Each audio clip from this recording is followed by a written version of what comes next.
Good evening, everyone. My name is Donny Winter, and you are watching episode, what is it, 5 of the Mundane Life of a Single Gay. It's been like almost a year since I have done this series, and I wanted to pick it up because why not? A lot of people really seemed to like it because it just involves chit chat, and what better thing is there than chit chat, right?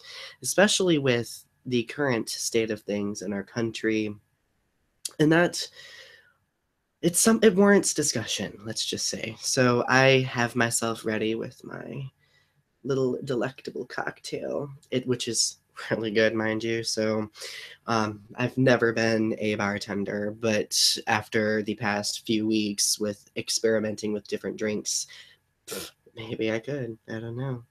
Um, but I really wanted to talk about fear tonight because fear seems to be the thing that has permeated our society lately. And when you think about it, we experience many different forms of fear, and they all vary in intensity. We have the fear of rejection, we have the fear of failure, we have the fear of falling out of love, we have the fear of being in love, even. We have the fear of discrimination, the fear of bullying, which kind of goes hand in hand with discrimination depending on the situation. We know that fear is a huge spectrum and people experience it on multiple different levels. And first off, I wanted to talk about a lot of the fear that marginalized communities have been facing lately. And I know you guys are probably like, oh, good God, Donnie's getting political again, because I've been pretty political in my past few videos. And I think it's important to do so, though, because a lot of these different subjects deserve conversation. And you know, based on what you've watched, that I'm willing to listen to opposing views. So if you have a thought that you would like to share, don't hesitate to comment, and I will be happy to read the comment. I have a tablet up so I can see your guys' comments. Um, but I myself have been pretty scared as a gay person and as a genderqueer person because the recent presidential victory and the people who have suddenly come out of silence are very angry, and I can understand to a certain degree why a lot of them are angry, but unfortunately a lot of that anger has been directed toward marginalized groups, and I think that's very concerning when you go outside and you have people call you a faggot, which has happened to me many times in my life. But now when it happens, it almost seems commonplace and acceptable to do so. And that frustrates me because it seems like with the momentum socially that we've had over the past few years, we shouldn't be at this point. We should be beyond this point where we're accepting everyone. And the truth is, a lot of people are scared because we're afraid of going back to the very tumultuous times that our community experienced years ago. Like, I'm talking about in throughout the entire 20th century. Like, the gay community has been doing a lot of fighting, and a lot of people ask the question, well, why are you guys so worried? What rights don't you have? The truth is, there are a lot that we still don't have. And depending on what state you're in, you may not even have it. There are still some places that don't accept same sex marriage, even despite it being a federal law. And there are places where it's still okay to discriminate people in the workplace. There are places where people don't have ancestral rights or other rights like that. So it really is still a problem. It still is a point of concern. And if hate is being normalized like this, when it's becoming the overpowering narrative once again, that means that a lot of us are under threat still. And I think that our fears are valid. And I've had a lot of people tell me that, Donnie, your fears are not founded, or your fears are unfounded. Why are you worried so much? Just give the president a chance. And believe me, like, maybe at the end of these 4 years, I will find that a lot of good has happened. Maybe I will. But the way the pieces have been set on this chessboard with the people that he has surrounded himself with, there is a lot to be afraid of. When you have politicians who say that they are going to establish anti-gay or racially discriminative or gender discriminative policies, how far away from implementing it are they when they're willing to confidently say something like that? I mean, it's food for thought that I think warrants discussion, like I've been saying. And the fact that I've also had people tell me, Donny, hi Lacey, I see you too, even though you're in the next room. I love you. Um, I've had people tell me, Donny, the fact that you're so willing to talk about these fears means that you are falling prey or falling into them. And that is not the impression that I want to create. And that's one reason why I wanted to make this video. 1 second. When I draw attention to fears and concern like this, I am doing it to resist that fear. I am doing it to give a face to that fear. Because the problem is, fear is that interesting emotion that persuades us that we shouldn't address it, and it tries to convince us that if we don't acknowledge it, it doesn't exist, when really it does exist. And when we, I can reference many points in history, but I won't now for the sake of time. When we have feared in the past and we have tried to avoid it, it has gotten the best of us. And it means that we have overlooked something or that we have ignored a very difficult thing happening.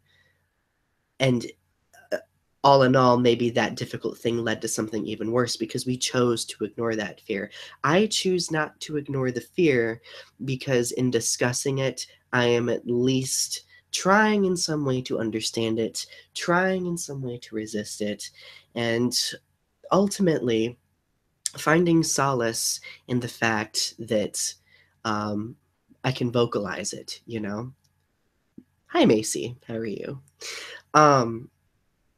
And I think that's what we need to do with all fear, to be honest. And that's what, like, a lot of, let me use this as an example.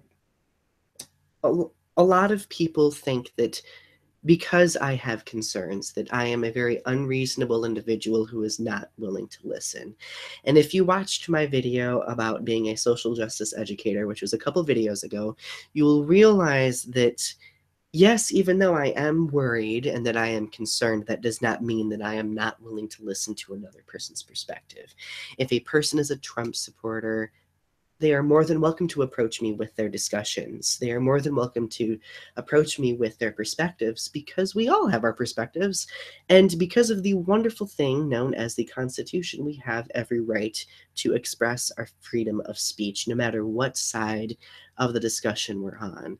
If you were on the opposing side, I will probably debate with you and I will probably discuss it with you because it's my role, at least I feel, it's my role to try and educate and help you see a different perspective, just as it is your role, if you are in the opposing view, to help do the same thing for me. And that's how people come to diplomatic understandings. And maybe, really, I think that's something that our country could use more of right now, is that kind of diplomatic understanding between people with opposing views. Now, mind you, just because I'm willing to be diplomatic and open-minded to other perspectives, that doesn't mean that I am going to not defend my stance on something. Because, I mean, you know me, I'm very passionate, I'm very driven, and ultimately, my goal is to help people understand that marginalized voice. And a few other videos ago, I talked about privilege and how it's important for us to acknowledge, to some degree, respectfully, privilege. And I've even have grown to understand it myself because I have certain privileges that other people don't have.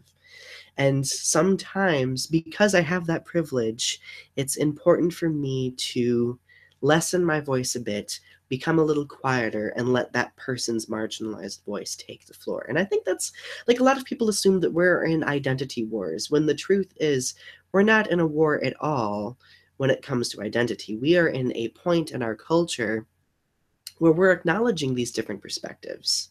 And unfortunately, with current events, we've tried to brush those different perspectives under the rug.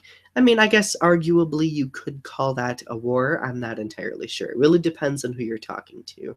I like to think of it as simply a struggle to come to a mutual understanding, and that struggle is ongoing. But the first step in having that mutual understanding for people on both sides of the discussion is the willingness to listen, the willingness to pay attention and then speak out when it is necessary and when it's important.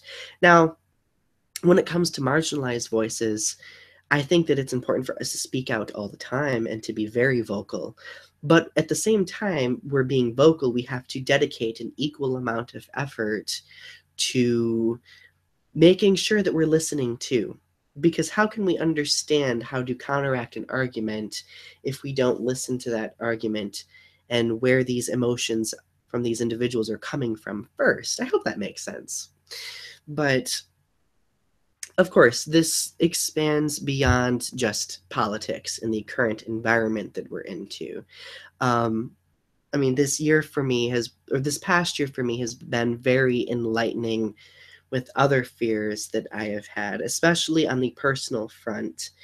Um, the fear of love is something that I have never really experienced, or the fear of not developing um, love for someone else. And it's been a very difficult process because I've always been this person who is extremely passionate, extremely romantic, extremely head over heels when I fall for someone, right? When I fall, I usually tumble like a skyscraper, hopefully for the better and not for the worse, right? Because heaven forbid we completely shatter ourselves, right, for someone else.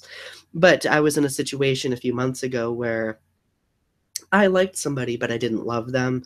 But I felt, in a way, obligated to be with that person because I wanted to give this person a chance. But I also believed that this is what I've always done, so this is what I have to do. And this is, in a way, what people expect should happen at this point in time in a interaction with someone. Well, I really wanted to maintain my hope that, hey, I would develop feelings, that these feelings would intensify, but they ended up not doing so. And of course, because of that, I had to um, cease the situation before it escalated even more so, because obviously, yes, ceasing the relationship hurt, but I didn't want to cause even more hurt because I decided to prolong it for too long, you know? And I've come to realize that so many people do this. A lot of us stay in relationships or stay in situations where we think we should be happy when in all actuality we're not. And sometimes we disguise ourselves, or we kind of fool ourselves into thinking we are happy when we aren't. And and I think ultimately it's the fear, that is the fear of being in one's thoughts, of being alone in your own thoughts, of the fear of not trying to be happy, because we always feel like that we are obligated to try our hardest to make the lives we should have. And the real fear is coming to terms with the fact that maybe that is not what we're supposed to be doing. Maybe that is not the goal of what we're trying to accomplish with the relationship. And hi, Alex Avery. Yes, Adam is on the. Actually, Adam is all over my wall because he is, well, my husband, of course. But we won't go there. We won't go there.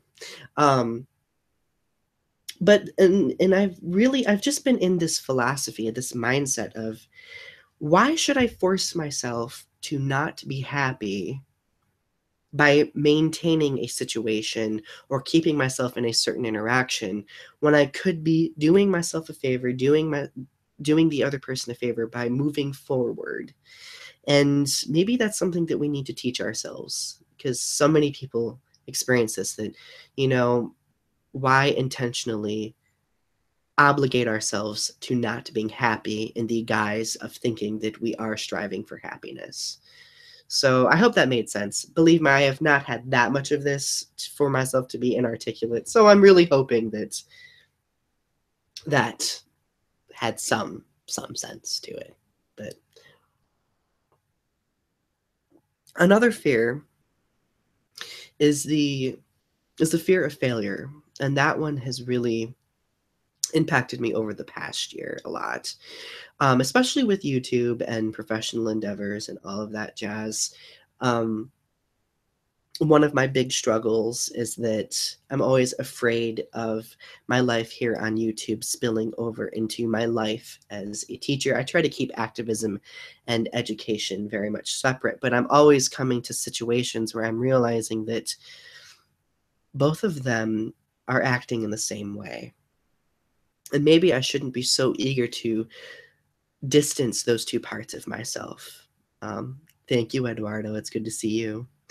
Um, but the truth is, like I was saying, those two things work hand in hand. So why should I ignore the other when one of them is taking the floor, right?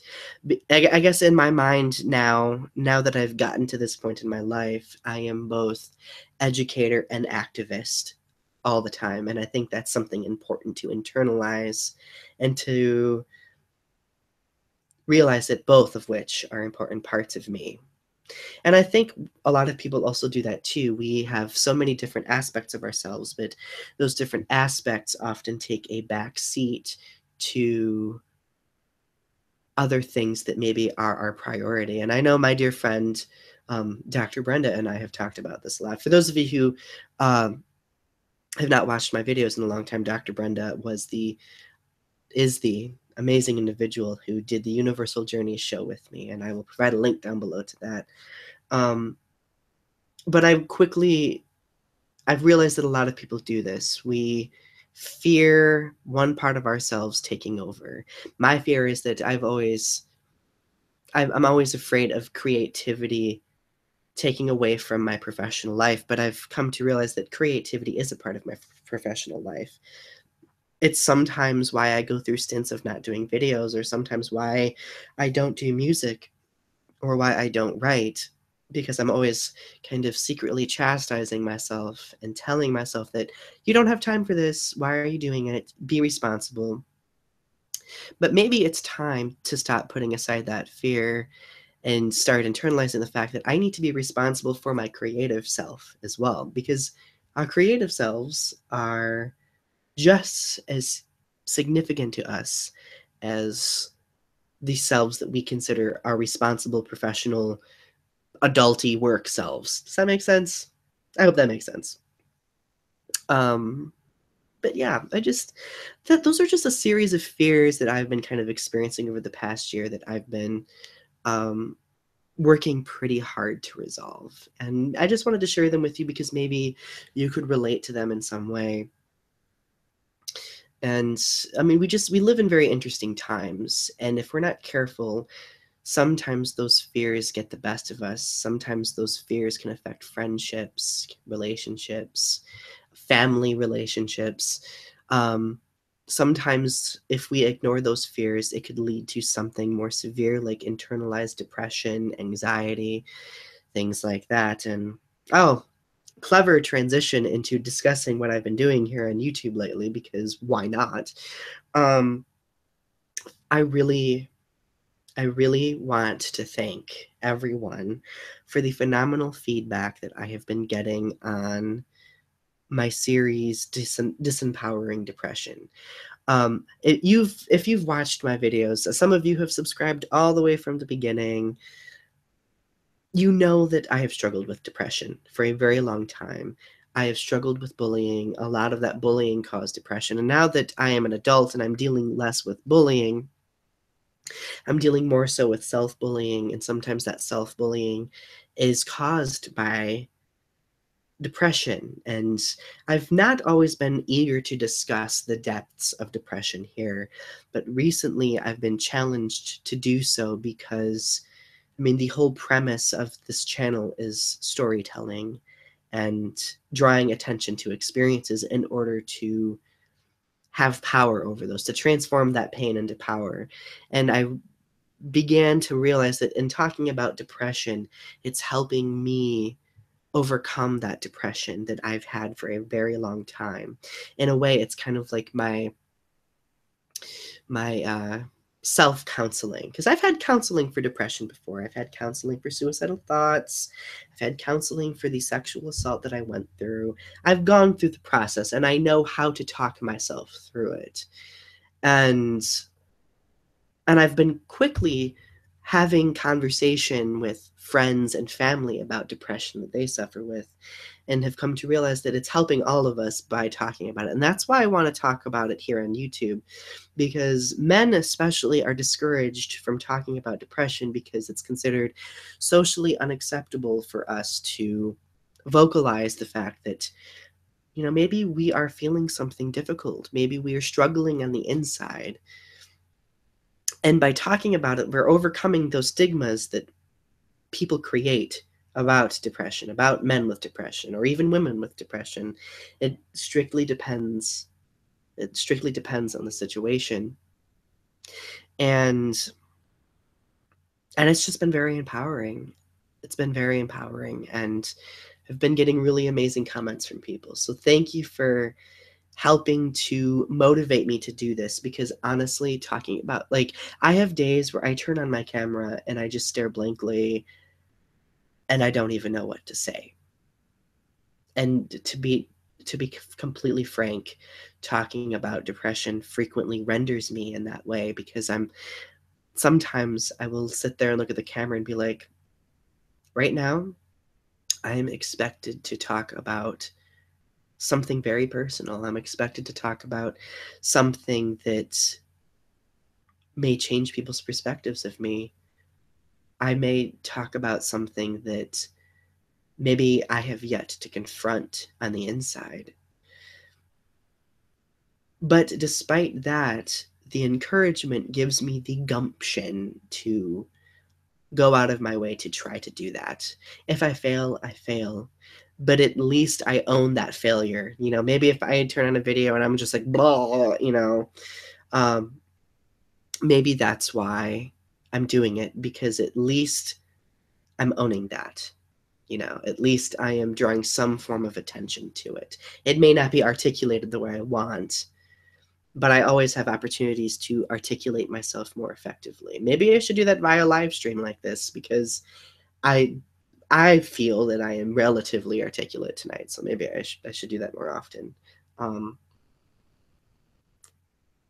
Maybe next time without a cocktail though, because I put a lot of peach schnapps in that.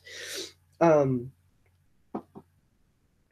I've also been I still continually get a lot of good feedback on my series, Bullying My Story of Survival. So decided that I've really decided that it's important for me to continue doing video series, because people like chronology. People like something that picks up after another. So just expect every weekend some sort of video series or video continuation, whether it be Disempowering Depression or another one. Just expect that. Eduardo, thank you. You deserve to be loved too. You deserve to be loved too. Um, Thank you guys for commenting. I'm glad that I at least have a few viewers. It's very flattering. But I guess the other fear that I struggle with a lot is the fact that I'm not being successful at what I do here. And I beat myself up a lot over it, because I've been on YouTube for a long time, and some channels get really popular, some channels don't gain momentum. And I've had to kind of go through this process where I'm telling myself that, Donny, just because you don't have a million subscribers or whatever, or even, 10,000, that doesn't mean that what you're doing is not worthwhile. And that really gives me some comfort at the end of the day. It really gives me some comfort. And I've just slowly realized that my goal in this is to not be popular, or to be one of those YouTubers that just resorts to being funny to get attention. Not all of them do that, but there are many that do.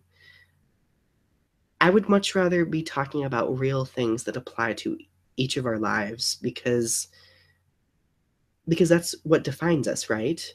And maybe if I am funny or something, or if I do a funny video every now and then, maybe that'll happen. Maybe that's just going to be a part of that storytelling, a part of that honesty, right?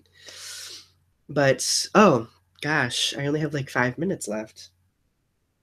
You know me, when I get on a tangent that um excuse the cat hair. Excuse the cat hair. You know, when I get on a tangent, I just go off, which is, I guess, totally okay.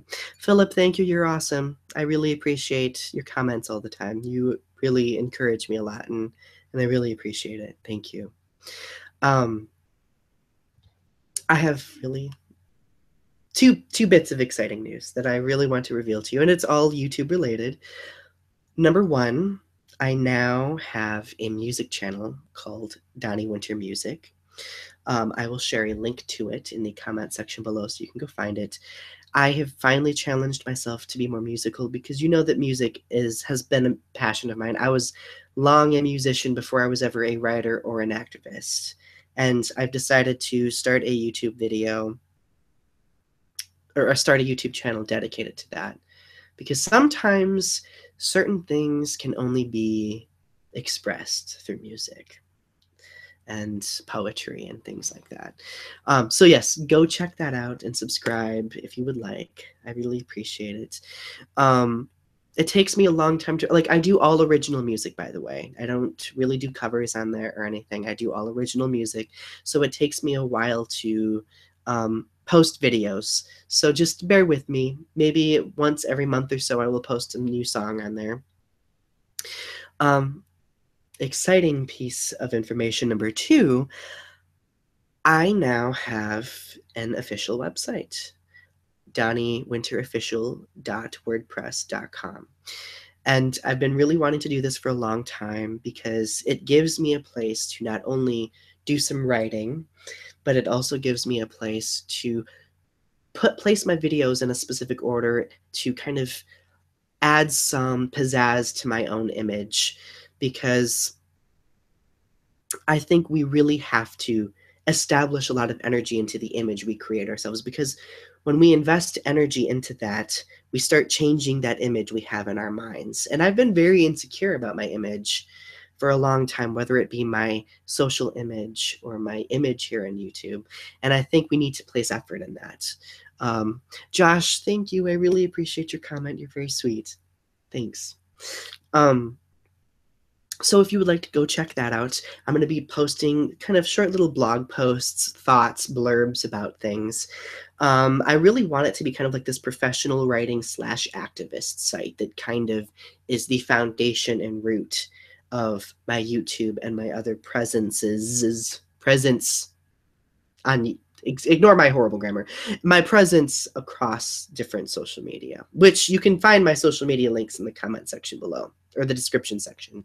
So if you would like, you're more than welcome to go find those. But I'm really, like, sometimes the best opportunities that come into our lives are the ones that we create ourselves. And I think the WordPress one and the YouTube channel dedicated to music are examples of that. If you are at a point where you have a difficult time being who you are, then create more. Create different things that put you out there. Create different things that help change your own perception, because at the end of the day, the thoughts that you have to be stuck with are your own. You know. Hi, Karth. Good to see you. I appreciate all your comments too. You're always very encouraging. But anyway, thank you guys for listening to me blab for a while. I really appreciate it. I really need to do more live streams, because I actually secretly really love doing them. So look forward to those more. Maybe I'm thinking the Mundane Life of a Single Gay is just going to continue being this like podcast blog thingy-mabobber. Why not, right? Anyway, thank you guys so much. Thank you guys always for taking the time to be here and to listen, and know that I really appreciate you, and that I read everything you have to say. And in all reality, we're all in this together. We may be experiencing different things at different points in our lives, but at the end of the day, that's how we connect to one another, because all of those different experiences cross paths at certain points. Anyway, you guys have a good rest of your night. I love you all.